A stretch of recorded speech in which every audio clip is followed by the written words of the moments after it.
శ్రీ గురుభ్యో నమ. గురుర్బ్రహ్మ గురుర్విష్ణు గురుర్దేవో మహేశ్వర గురు సాక్షాత్ పరం బ్రహ్మ తస్మై శ్రీ గురవే నమ. అస్మద్గురుచరణ పాదార విందాభ్యాం నమ. నిన్నటి మన మహాభారత ప్రస్థానంలో ద్రౌపది యుధిష్ఠిర సంవాదం నడుస్తోంది. చాలా అద్భుతమైనటువంటి విషయాలన్నీ కూడా మనం తెలుసుకోవడం అనేటువంటి జరుగుతోంది. ధర్మం యొక్క ప్రాధాన్యాన్ని గురించి, నాస్తికవాదాన్ని ద్రౌపది తెలియజేస్తే చాలా తప్పమ్మా అని ధర్మం యొక్క ప్రాశస్త్యాన్ని అంతా కూడా యుధిష్ఠిరుడు ఆ ద్రౌపదికి తెలియజేస్తూ అందులో ఉండేటువంటి గొప్ప విషయాలన్నీ కూడా చెబుతూ, ధర్మానికి అటువంటి గొప్పతనమే లేకపోతే కనుక శిష్టులందరూ కూడా ధర్మాన్ని ఎప్పుడూ వదిలిపెట్టేవాళ్ళు. ఆ ధర్మానికి చాలా గొప్పతనము ఉన్నది కాబట్టే, ధర్మాన్ని ఆచరించినటువంటి వాడు ఉత్తమగతులు పొందుతాడు కాబట్టే శిష్టులందరూ కూడా క్రమం తప్పకుండా వాళ్ళందరూ కూడా ఆ మార్గాన్ని అనుసరిస్తున్నారమ్మా.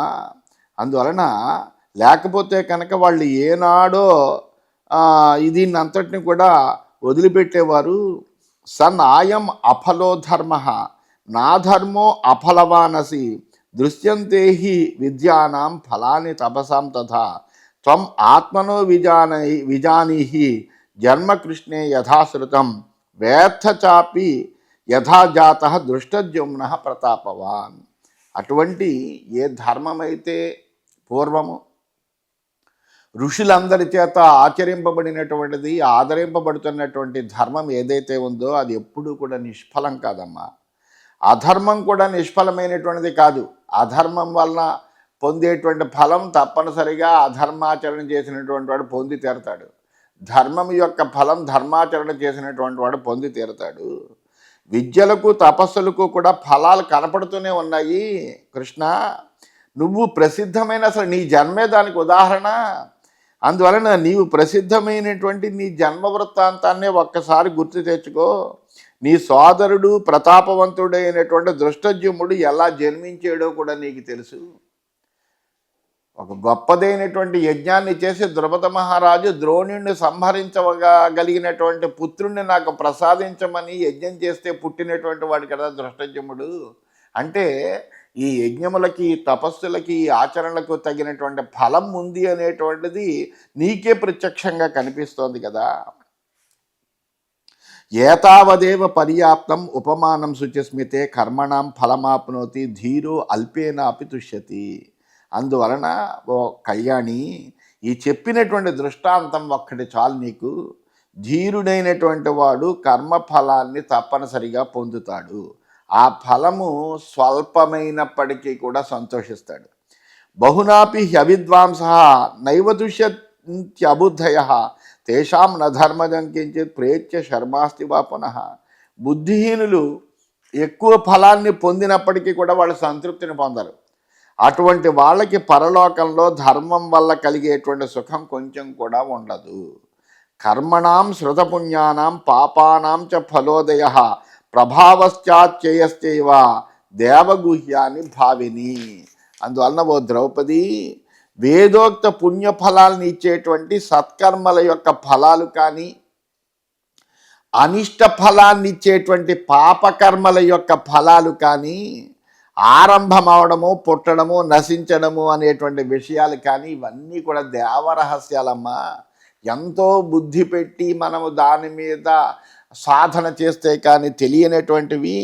అన్యవన్న ప్రతి దానికి కూడా మనం చేసేటువంటి సత్కర్మల యొక్క ఫలాలు, మనం చేసేటువంటి దుష్కర్మల యొక్క ఫలాలు, ఇవన్నీ కూడా తప్పనిసరిగా ఉండి తీరతాయి. అందులో ఏ విధమైనటువంటి సందేహము లేదు.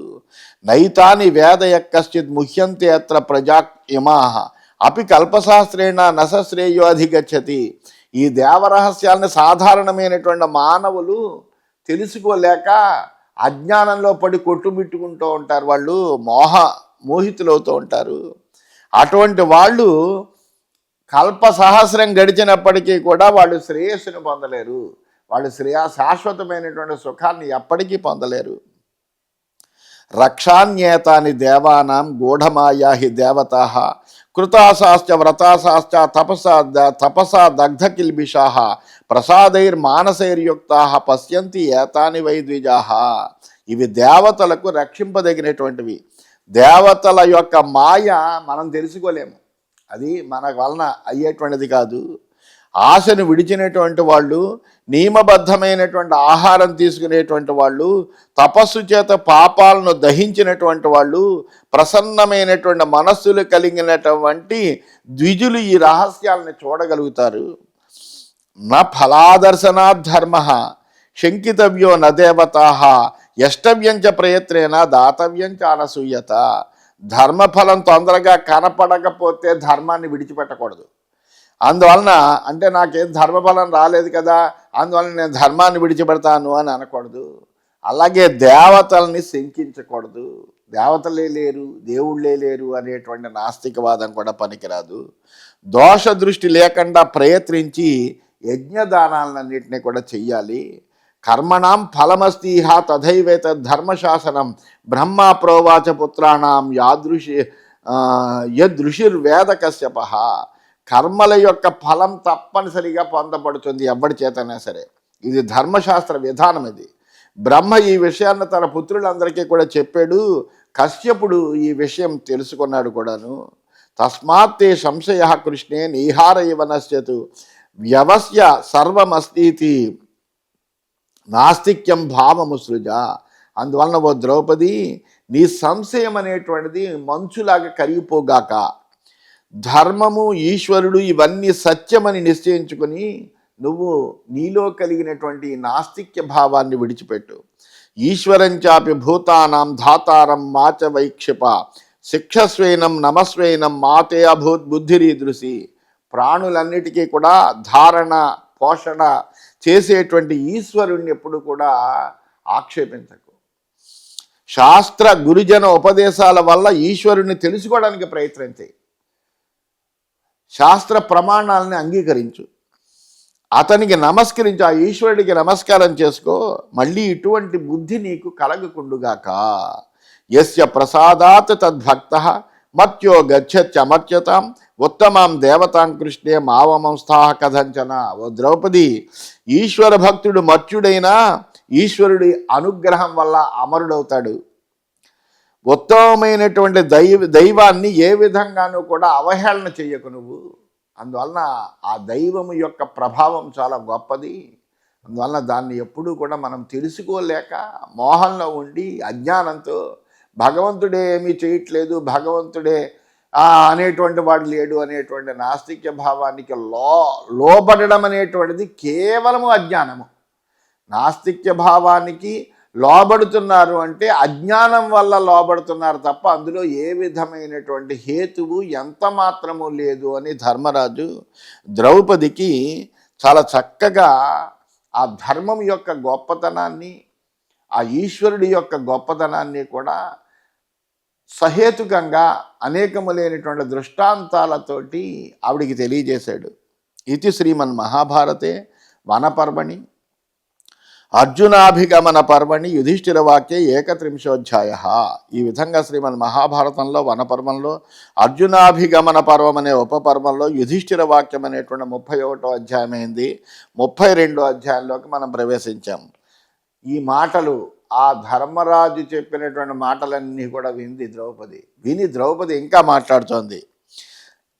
నావమన్యే నగర్హేచ ధర్మం పార్థ కదంచన ఈశ్వరం కుతయేవాహం అవమస్యే ప్రజాపతిం. ఓ కుంతినందన, నేను ధర్మాన్ని ఏమీ అవమానించడం లేదు, నిందించడం లేదు కూడా. అలాగే ప్రజలందరినీ పరిపాలించే ఈశ్వరుణ్ణి మాత్రం నేను నిందించట్లేదు. ఈశ్వరుని మాత్రం నేను మటుకు ఎందుకు నిందిస్తాను? ఈశ్వరుడు ఉన్నాడనేటువంటి భావన కలిగినటువంటి దానిని నేను. కానీ ఆర్తాహం ప్రళపామీదం ఇతి మాం విధి భారత భూయశ్చ విలపిష్యామి సుమనాస్వం నిబోధమే. బాధితురాల్ని నేను ఇలా మాట్లాడుతున్నాను, ఎందుకంటే బాధపడుతున్నటువంటి దాన్ని నేను. మిమ్మల్ని అందరినీ చూస్తుంటే నా హృదయం అంతా కూడా బాధ పరితప్తమైపోతుంది. అందువలన ఒక బాధితురాలిగా మాట్లాడుతున్నాను అని నువ్వు అర్థం చేసుకో. నేను ఇంకా మాట్లాడవలసింది కూడా ఉంది. కాస్త ప్రసన్నమైనటువంటి చిత్తంతో నేను చెప్పేటువంటి మాటలు విను. కర్మ కల్వ్య కర్తవ్యం జానత అమిత్రకర్షణ అకర్మాణో హి జీవంతి స్థావర నేతరే జనా. శత్రునాశకుడైనటువంటి వాడా ఓ ధర్మరాజా, బుద్ధిమంతుడైనటువంటి మానవుడు విహిత కర్మని తప్పనిసరిగా ఆచరించవలసి. నువ్వు చెప్పావు కదా, గృహస్థులకి ఏ విధమైనటువంటి విహిత కర్మలు ఉన్నాయో వాటి యొక్క ఫలాన్ని అపేక్షించకుండా అతడు ఎప్పుడూ కూడా ఆ విహిత కర్మల్ని ఆచరించి తీరాలి అని చెప్పుకున్నావు. అందువలన ఆ విహిత కర్మని మానవుడు ఆచరించవలసిందే కదా. స్థావరాలైనటువంటి వృక్షాలకు ఏ విధమైనటువంటి కర్మ లేదు కదా. కాబట్టి జనులంతా కర్మహీనులుగా ఎప్పుడు ఉండకూడదు. ఆ మాట నేను కూడా అంగీకరిస్తాను. యావత్ గోస్తనపానాచ యావత్ ఛాయోపసేవనా జంతవ కర్మణ వృత్తిం ఆపునువంతి యుధిష్ఠిరా. ఓ ధర్మరాజా, ఆవు దూడలు తల్లి దగ్గర పాలు తాగి చెట్టు నీడను విశ్రమిస్తాయి. అలాగే జీవులన్నీ కూడా కర్మ చేస్తూనే తమ జీవితాన్ని కొనసాగిస్తూ ఉంటాయి. జంగమేషు విశేషేణ మనుష్యా భరతర్షభ ఇచ్చంతి కర్మణా వృత్తిం అవాప్తుం ప్రేచ్యచేహచ. ఓ ధర్మరాజా, చేతనాలలో అందులో ప్రత్యేకించి అంటే జంగమ ప్రాణులు ఏవైతే ఉన్నాయో అటువంటి వాళ్ళలో చైతన్యం కలిగినటువంటి ప్రాణుల్లో అందులో ప్రత్యేకించే మనుష్యులు కర్మ ద్వారా ఇహపరలోకాల్లో జీవికను కోరుకుంటారు. ఉత్థానం అభిజానంతి సర్వభూతాన్ని భారత ప్రత్యక్షం ఫలమస్నంతి కర్మణం లోకసాక్షికం. అన్ని ప్రాణులు కూడా తమ యొక్క ఉన్నతినే కోరుకుంటాయి. అధోస్థితికి వెళ్ళాలి అని ఎవ్వరూ కూడా కోరుకోరు. అందువలన తాము చేసినటువంటి కర్మల యొక్క ఫలితాలను ప్రత్యక్షంగా అనుభవిస్తున్నాయి. ఇందుకు ఈ లోకమే సాక్షి, అందులో ఏమీ సందేహం లేదు. సర్వేహి స్వం సముత్థానం ఉపజీవంతి జంతవ అపి ధాత విధాత చ యథాయం ఉదకే బక. నీటి దగ్గర కొంగ తన యొక్క ఆహారం కోసం అలా నిరీక్షిస్తున్నట్టుగా ప్రాణులందరూ కూడా తమ ఉన్నతిని జీవికను ఆశ్రయించి జీవిస్తూ ఉంటాయి. చివరకు ధాత విధాత కూడా సృష్టి కార్యంలో నిమగ్నమయ్యే ఉంటారు. అకర్మణాం వై భూతానాం వృత్తి స్యాన్నహి కాచన తదేవ అభిప్రపద్యేత నవిహన్యాత్ కదాచన. కర్మ చెయ్యకపోతే ప్రాణులకు మనుగడేముంది? ఇంకా వాళ్ళ కర్మహీనులైతే ఏ పని చేయకుండా ఉంటే ప్రయోజనం ఏమన్నది? అందువలన ఎప్పుడు కర్మని ఆశ్రయించుకొని ఉండాలి, అందులో ఏ విధమైనటువంటి సందేహము లేదు. అలాగే ఎప్పుడు కర్మని విడిచిపెట్టకూడదు. స్వకర్మ కురు మాగ్లాసీ కర్మణాభవ దంశిత కృతం హి యో అభిజానాతి సహస్రే సోస్తి నాస్తి చ. నీకు విహితమైనటువంటి కర్మని నువ్వు చెయ్యాలి, అది చెయ్యడానికి బాధపడకూడదు. కర్మ నిన్నెప్పుడు అంటిపెట్టుకుని ఉండి రక్షిస్తూ ఉంటుంది. వేల కొలది మనుషుల్లో కర్మని బాగా చెయ్యడం తెలిసినటువంటి వాడు ఒక్కడైనా ఉంటాడో లేదో చెప్పడం అనేటువంటిది కష్టము. తస్య చాపి భవేత్ కార్యం వివృద్ధౌ రక్షణే తథా భక్ష్యమాణో హ్యనాదానాత్ క్షీయేత హిమవానపి. ధనవంతులైనప్పటికీ కూడా ధనాన్ని వృద్ధి చేసుకోవాలి, అంతేగాని నేను సంపాదించాను కదా అని దాన్ని తినడం మొదలెడుతూ ఉంటే కనుక అది క్షీణించిపోతుంది. అందువలన ఆ ధనాన్ని వృద్ధి చేసుకోవడానికి రక్షించుకోవడానికి కర్మ చేయాల్సిందే. సంపాదించకుండా తింటూ ఉంటే హిమవత్ పర్వతం లాంటి సంపద కూడా తరిగిపోతుంది కదా. ఉస్సీదేరన్ ప్రజాసర్వాహ నకుర్యు కర్మచేద్భువి తథాహ్యేత నవర్ధేరన్ కర్మచేద్ అఫలం భవేత్. ఈ భూలోకంలో ఉండేటువంటి ప్రజలందరూ కూడా కర్మ చెయ్యకుండా ఉంటే వాళ్ళు నశించిపోతారు. కర్మ నిష్ఫలమైనదే అయితే కనుక ప్రజల అభివృద్ధి కూడా చెందలేరు. వాళ్ళు చేసినటువంటి కర్మ సఫలం కావాలి, అంతేకాని నిష్ఫలమైతే కనుక వాళ్ళు ఏ విధమైనటువంటి అభివృద్ధిని కూడా చెందలేరు. అభిచాప్య అఫలం కర్మ పశ్యామహ కుర్వతో జనాన్ని నాణ్యదాహ్యపి గచ్చంతి వృత్తింలోకా కథంచన. కొంతమంది ఏం చేస్తారంటే నిష్ఫలమైనటువంటి కర్మలను చేస్తూ ఉండడం అనేటువంటిది మనం చూస్తూనే ఉన్నాం. కర్మ చెయ్యకపోతే ప్రజలకు ఏ విధంగానూ బతుకు తెరువు అనేటువంటిది లభించదు. యశ్చ దిష్టపరో లోకే యశ్చాపి హఠవాధిక ఉభావపి షఠావేతో కర్మబుద్ధి ప్రశస్యతే. ఉన్న భాగ్యం మీద నమ్మకంతో కర్మ చేయకుండా ఉండేటువంటి వాడు, మూర్ఖంగా మనకు ప్రాప్తం ఉన్నది లభిస్తుందిలే అనే కర్మ చేయకుండా ఉండేటువంటి వాడు, ఇద్దరు మూర్ఖులే. ఉంది కదా అని ఏ పని చేయకుండా కూర్చుని తింటూ ఉండేటువంటి వాడు, మనకి ఏది ప్రాప్తమైతే అదే లభిస్తుందిలే మనకెందుకు మనం అలా కూర్చుందాం తప్ప దాని గురించి ఏం ప్రయత్నం అనేటువంటిది చేయకూడదని సుఖంగా నిద్రపోయేటువంటి బుద్ధిహీనుడు ఎవడైతే ఉన్నాడో వీళ్ళిద్దరూ కూడా మూర్ఖులేనయ్యా. కర్మ పట్ల బుద్ధి కలిగినటువంటి వాడే ప్రశంసింపదగినటువంటి వాడవుతాడు. యోహి దిష్టం ఉపాసీన నిర్విచేష్ట సుఖం శయేత్ అవసీదేత్ స దుర్బుద్ధి ఆమో ఘట ఇవోదకే. ప్రారబ్ధ కర్మ ఫలమైనటువంటి భాగ్యం మీద నమ్మకంతో ఏ పని చెయ్యకుండా సుఖంగా నిద్రపోయేటువంటి బుద్ధిహీనుడు నీటిలో ఉన్నటువంటి మట్టి కొండలాగా నశిస్తాడు. నీళ్లలో ఆ మట్టి కొండ పడేస్తే కొంతసేపటికి ఆ మట్టి అంతా కరిగిపోయి నశించిపోతుంది. అందువలన అలాగే నశిస్తాడు. తథైవ హఠ దుర్బుద్ధి శక్త కర్మణ్యకర్మకృత్ ఆసీత నచరం జీవేత్ అనాథైవ దుర్బల. అదేవిధంగా పెంకితనం వలనో దుర్బుద్ధి వలనో సమర్థుడై ఉండి కూడా ఏ కర్మ ఆచరించకుండా ఉంటే వాడు కూడా అనాథుడైనటువంటి దుర్బలుడిలాగా చిరకాలం జీవించలేడయ్యా. అకస్మాదిహ యః కశ్చిత్ అర్థం ప్రాప్నోతి పురుష తం హఠేనేతి మన్యంతే సహి యత్నో న కస్యచిత్. లోకంలో అకస్మాత్తుగా ఒకప్పుడు మనం చూస్తూ ఉంటాం, ఏ ప్రయత్నం లేకుండా ఎవడైనా ధనాన్ని పొందితే వాడిని మనం ఏమనుకుంటాం, హఠాత్తుగా ధనవంతుడైపోయడం లోకులందరూ అంటూ ఉంటారు. ఈ ధనము సంపాదించడం కోసం అతడు ఏ విధమైనటువంటి ప్రయత్నము కూడా చేసినట్టుగా మనకు కనపడదు. యచ్చాపి కించిత్ పురుషాదిష్టం నామ భజచ్యుత దైవేన విధినా పార్థాత దైవమతి నిశ్చితం. ఒకనొక పురుషుడు ప్రారబ్ధవశాన్న తనకు ప్రాప్తమైనటువంటి సంపదను అనుభవిస్తే దాన్ని దైవదత్తంగా భావిస్తారు. యత్ స్వయం కర్మణా కించిత్ ఫలమాప్నోతి పురుష ప్రత్యక్షమేతల్లోకేషు తత్ పౌరుషమితి శృతం. అలాగే తాను చేసినటువంటి కర్మకు తగిన ఫలితంగా సంపదను పొందితే దాన్ని పౌరుషం అని కూడా అంటారు.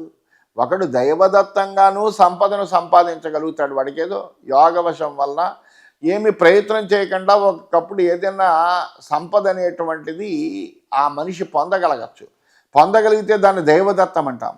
మరొకడు కర్మని ఆచరించి తన కర్మ చేతనే సంపదను పొందగలుగుతాడు. అంటే ఏంటి? పురుషకారం. అది అంటే పురుష ప్రయత్నం చేత సంపాదించాడు, దాన్ని పౌరుషం అని అంటారు. ఇది లోకంలో మనకు కనపడుతూనే ఉంటుంది. రెండు కూడాను స్వభావత ప్రవృత్తో యః ప్రాప్నోతి అర్థం న కారణాత్ తస్వభావాత్మకం విద్ధి ఫలం పురుష సత్తమా. అందువల్ల సహజ సిద్ధంగా కర్మాచరణం వల్ల అతడు సంపదని పొందితే ఆ సంపదని స్వాభావికమైనటువంటి దానిగానే గ్రహించాలి. ఏవం హఠాచ దైవాచ స్వభావాత్ కర్మణ సదా యాని ప్రాప్నోతి పురుష తత్ఫలం పూర్వకర్మణం. అలా కాకుండా హఠాత్తుగా కానీ దైవవశాత్తుగా ఎవడైనా సంపదను పొందితే వాడికి అది పూర్వకర్మ ఫలంగా, ఏదో పూర్వం చేసుకునేటువంటి పుణ్యఫలంగా ఈ సంపదను పొందాడు అని మనం భావించాలి. ధాతాహి స్వకర్మైవ తైస్తైహి హేతుభిర్ ఈశ్వర విదధాతి విభజ్యేహ ఫలం పూర్వకృతం రుణం.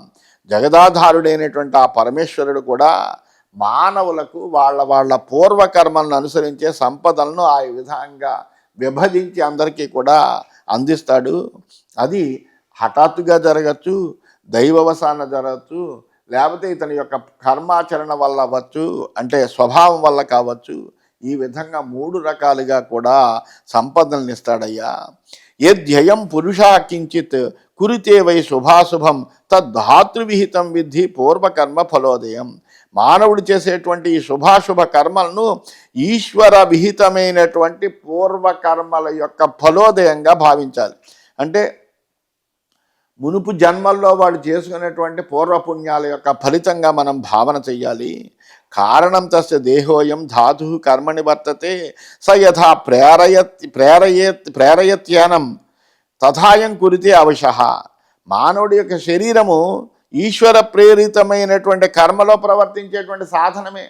అంటే మా భగవంతుడు ఏ కర్మనైతే చేయించాలనుకుంటాడో ఆ మానవుడిని అక్కడ సాధనంగా ఉపయోగించి అతడి ద్వారా ఆ కర్మను ఆచరింపజేస్తాడు కదా. ఈశ్వరుడు ఎలా నిర్దేశిస్తే అలా అవశుడై ఈశ్వరాధనుడే మానవుడు కర్మను ఆచరిస్తాడు. అప్పుడు ఏమైంది? ప్రారబ్ధ కర్మ ఫలాన్ని ఈ దేహం ద్వారా ఈశ్వరుడు ఏం చేస్తున్నాడంటే ఈ జీవుడి చేతే అనుభవింపచేస్తున్నాడు. తేషు తేషు హి కృత్యేషు వినియోక్త మహేశ్వర సర్వభూతాని కౌంతేయ కారయతి అవశాన్యపి. అందువలన కుంతీనందన ఈశ్వరుడు అన్ని ప్రాణులను కూడా ఆయా కృత్యాల యందు నియోగిస్తాడు. పరవశులు పరాధీనులైనటువంటి ప్రాణుల చేత ఆయా పనులన్నీ కూడా చేయిస్తూ ఉంటాడు. మనసార్థాన్ వినిశ్చిత్య పశ్చాత్ ప్రాప్నోతి కర్మణ బుద్ధిపూర్వం స్వయం వేద పురుషస్తత్ర కారణం. కాబట్టి ముందుగా మనస్సుతో పొందవలసినటువంటి అర్థములన్నీ నిర్ణయించుకొని ఆ తర్వాత పని ద్వారా బుద్ధిపూర్వకంగా వాటిని పొందుతాడు కాస్త ప్రణాళికాబద్ధుడైనటువంటి జీవుడు. అందువలన అక్కడ పురుషుడు అందుకు కారణమవుతాడు. అంటే నేను ఇది సాధించాలి అని ఒక లక్ష్యాన్ని ఏర్పాటు చేసుకుంటాడు. చేసుకుని దానికి ఆ లక్ష్య సాధనకి ఎలా ప్రవర్తించాలి అని ఒక ప్రణాళిక వేసుకుంటాడు. దాని ప్రకారంగా తన యొక్క కర్మలన్నీ కూడా ఆచరిస్తూ ఉంటాడు. ఆచరించి తద్వారా అతడు పొందుతాడు. అంటే ఇక్కడ ఈ కార్యమును సాధించి ఆ సంపదను పొందడంలో ఈ పురుషుడు ఇక్కడ కారణమవుతున్నాడు. సంఖ్యాతం నైవశక్యాన్ని కర్మాణి పురుషర్షభ అగార నగరాణం హి సిద్ధి పురుషహేతుకి తిలే తైలం గవిక్షీరం కాష్ఠే పావకమంతత ధియాధీరో విజానీయాత్ ఉపాయం చాస్య సిద్ధయే. అందువలన ఓ ధర్మరాజా, కర్మల్ని లెక్కించడం అనేటువంటిది మనకు సాధ్యం కాదు. గృహాదులు కానీ నగరాదులు కానీ పొందడానికి పురుషుడే కారణం, అందులో ఏమీ సందేహం లేదు. చెలల్లో తైలం కానీ, గోవుల్లో పావు కానీ, కర్రలో అగ్ని కానీ ఉంది అనే విషయము ఎలా తెలుస్తుంది? బుద్ధి ద్వారా తెలుస్తుంది.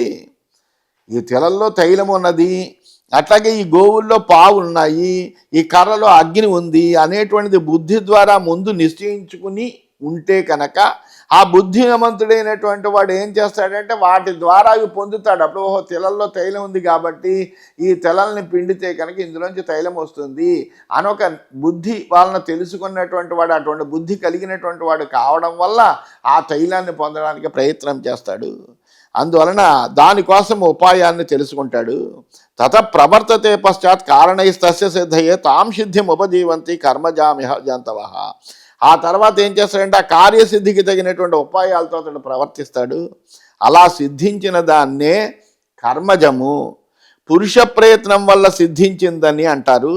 లోకంలో అటువంటి దాని సహకారంతో జీవిస్తూ ఉంటారు మనుషులు.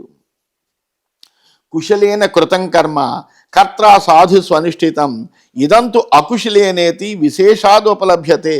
ఇతడి పన్ని చాలా నైపుణ్యంగా చేసాడు, పద్ధతి ప్రకారం చేసాడు, చాలా బాగా చేసాడు, ఇతడి పన్ని సమానంగా చేయలేదు అనేటువంటి మాటలు మనం వ్యవహారంలో చూస్తూ ఉంటాం. అంటే ఏంటి? అతడిలో ఈ నైపుణ్యము, ఈ బుద్ధి ఇలాంటివన్నీ ఉండి వాడు జాగ్రత్తగా చేస్తున్నాడు లేకపోతే జాగ్రత్తగా చేయట్లేదు అనేటువంటి వ్యవహారం అనేటువంటిది ఒకటి ఉంది కదా. ఇది అని ఈ విధంగా ప్రత్యేకంగా చెప్పడం అనేటువంటిది లోకంలో ఉంది కదా. ఇష్టాపూర్త ఫలం నశిష్యో నగురుద్భవేత్ పురుష కర్మసాధ్యేషు స్యాచ్చేద్ అయమకారణం. కర్మసాధ్యమైనటువంటి ఫలం విషయంలో పురుషుడు కనుక కారణం కాదంటే అసలు ఎవడు కూడా యజ్ఞాది కర్మల ఫలితాన్ని పొందలేడు. ఎందుకంటే వాడికి చెయ్యాలన్న బుద్ధి కలగాలి కదా. అందువలన దాని ఫలితాన్ని పొందలేడు. అంతేకాకుండా అటువంటి పక్షంలో ఎవడికి గురువు కాదు. ఎందుకంటే ఏదైనా నేర్చుకోవాలనే ప్రయత్నం కూడా చేయడు. అందువలన ఎవడికి గురువు కాడు, ఎవడికి శిష్యుడు కూడా కాడు. కర్తృత్వాదేవ పురుష కర్మసిద్ధౌ ప్రశస్యతే అసిద్ధౌ నింద్యతే చాపి కర్మనాశాత్ కథంత్య. కర్మయందు కర్తృత్వం ఉండడం వలనే కర్మ సిద్ధించినప్పుడు పురుషుడు ప్రశంసించబడు. అబ్బా చాలా బాగా చేసేవయ్యా అంటాం. అంటే బాగా చేసేడు అంటే ఆ పనిని చాలా నైపుణ్యంతో అతడు చేయగలిగేటువంటి వాడు అన్నాము అంటే కనుక అతడు చేసినటువంటి పని వలన సరైనటువంటి ఫలితం అక్కడ సిద్ధించింది కాబట్టి అక్కడ పురుషుడు ప్రశంసార్హుడు అవుతున్నాడు. అది సిద్ధించకపోతే ఏమిటయా ఇంత తగలేసి వెళ్ళే పని సమానంగా చేయలేదు అని అంటాము. అంటే అతడు నిందింపబడతాడు. అందువలన కర్మ నిష్ఫలమై నశించిందైతే నిందింపబడతాడు, కర్మ సఫలమై సిద్ధించిందైతే కనుక అతడు ప్రశంసింపబడతాడు. అప్పుడు ఈ విధంగా జరుగుతూ ఉంటుంది కదా. అందువలన ఎప్పుడు కూడా కర్మ అనేటువంటిది నిష్ఫలమై నశించేదే అయితే కనుక ఇంక ఈ లోకంలో కార్యసిద్ధి అలా జరుగుతుందయ్యా. కర్మ సఫలమైతేనే కార్యసిద్ధి అనేటువంటిది జరుగుతుంది. సర్వమేవ హఠేనేకే దైవేనేకే వదంచుత పుంస ప్రయత్నజం కేచిత్ త్రైధమేతం నిరుచ్యతే. అన్ని పనులు హఠాత్తుగా సిద్ధిస్తాయి అని కొంతమంది అంటారు, దైవవశాన సిద్ధిస్తాయని కొంతమంది అంటారు, కొంతమంది పురుష ప్రయత్నం వలనే కార్యసిద్ధి కలుగుతుంది అంటారు. అందువలన ఈ 3 వ్యవహారాలు లోకంలో ఉన్నాయి. అందువలన ఇవి 3 విధాలుగా నిర్వచింపబడుతోంది. ఇవన్నీ సజ్జనులు చెప్పింది, నేను చెప్పినటువంటిదేం కాదు. ఇది చాలామంది ఉత్తములైనటువంటి జ్ఞానవంతులైనటువంటి వాళ్ళు చెప్పేటువంటిదే ఇదంతా కూడాను. అందువలన 3 రకములుగా ఇది నిర్వచింపబడుతోంది. నచైవ ఏతావతా కార్యం మన్యంత ఇది చాపరే అస్తి సర్వం అదృశ్యం తు దిష్టం చైవ తథాహట. కొంతమంది కార్యసిద్ధికి మనుష్య ప్రయత్నం అవసరం లేదు, అంత అదృశ్యమైనటువంటి దైవం వల్లనే జరుగుతుంది, లేకపోతే హఠాత్తుగా జరుగుతుంది, అకస్మాత్తుగా జరుగుతుంది అని అంటారు. ఇది ఎలాగ దీన్ని మనం నిర్ణయించగలము? దృశ్యతే హఠాచ్చైవ దిష్ట్యాచార్ధస్య సంతతి కించిత్ దైవాత్ హఠాత్ కించిదేవ స్వభావత పురుష ఫలమాప్నోతి చతుర్థం మాత్ర కారణం కుశలాహ ప్రతిజానంతి ఏవై తత్వవిదో జనా. లోకంలో హఠాత్తుగా కానీ దైవవశాత్తు కానీ కార్యసిద్ధి అర్ధసంతతి కలగడం అనేటువంటిది మనకు కనపడుతోంది. అందులో ఏమీ సందేహం లేదు. కానీ కొంత దైవం వల్ల, కొంత హఠాత్తుగాను, కొంత స్వభావం వలన, అంటే పురుష ప్రయత్నంతో కూడా మానవుడు ఫలాన్ని పొందుతాడు. ఈ 3 తప్ప 4వ కారణం ఏది కూడా లేదు అని తత్వజ్ఞులందరూ కూడా చెబుతూ ఉంటారు. అందువలన పురుష ప్రయత్నం కూడా కారణభూతమవుతోంది అనేటువంటి విషయాన్ని మనం కూడా అంగీకరించవలసి వస్తుంది అంటూ ఆ ద్రౌపది ధర్మరాజుతోటి ఇంకా తన యొక్క వాదాన్ని అంతటినీ కూడా ఆమె ప్రతిపాదిస్తూ ఉందని తెలియజేస్తూ స్వస్తి.